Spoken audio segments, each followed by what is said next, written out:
This is one of the reasons why people are afraid to go to the hospitals.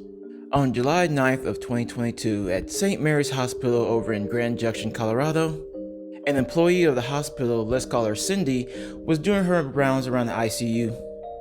While doing her rounds, she came across the patient's room that she noticed was unusually dark and that the curtains around the patient's bed was drawn. Now Cindy thought this was strange, so she went ahead and investigated to see what was going on.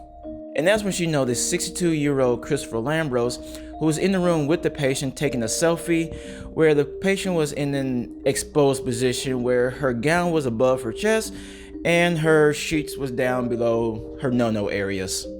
So when Christopher realized that Cindy was standing there, he went ahead and covered her back up and said that he was just trying to give her an injection. So Cindy, she didn't buy that story, so she went ahead and notified authorities. So she notified the Grand Junction Police Department to notify them of what was going on. So a police detective from the Grand Junction Police Department had went to Christopher Lambros' residence to investigate to see what was going on. Now Christopher would tell authorities that what he was doing was he was giving the patient an injection which would help with her blood clotting, and we normally administer it through the stomach area. So the detective would go ahead and ask Christopher of why would an employee would say that you was taking inappropriate pictures with a patient, and he would respond with saying that him and Cindy have an ongoing workplace dispute going on. Now she was saying all these things because she didn't like him. So the detective went ahead and took down that information and told him that he gonna go ahead and continue his investigation, but on top of that he gonna have to go ahead and confiscate his cell phone. And that's because the detective had a probable cause affidavit that stated that he could confiscate the cell phone because they felt that a crime was being committed.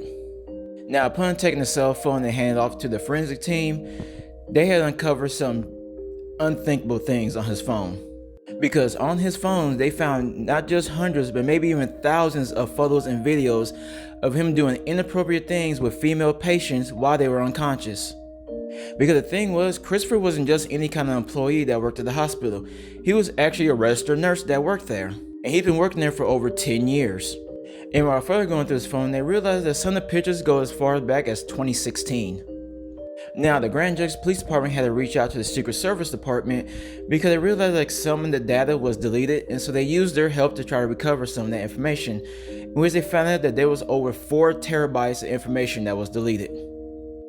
Now, it come to find out that what Christopher was doing was he was drugging his patients so that way they couldn't give consent or fight back, and would do unthinkable things to them while they were unconscious.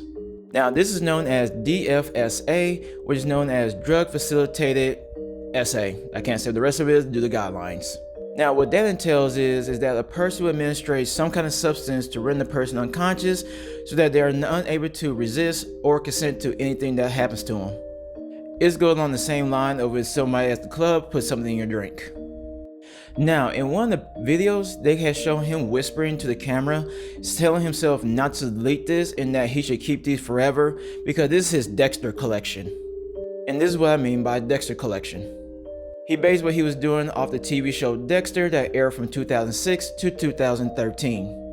It's a show about a serial killer that hunted down other killers. And what he would do is he would collect blood and place them on a microscope slide and keep them for as a trophy. And that's what Christopher Lambros did, except for the pictures were his trophies.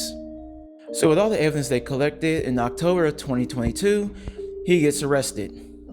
Now, his public defender will go on to say that after talking to Christopher and his siblings, he kind of realized that Christopher was abused when he was younger, and he felt like this is the reason for his actions. Now, for me, I think this is a load of BS because the fact that you was abused as a child and you wait till you was in your 60s and as a nurse to start assaulting people doesn't sound right to me. And the fact that you developed a routine while working at the hospital shows that you've been planning this out for a while, as well as this became a fantasy that turned into a reality.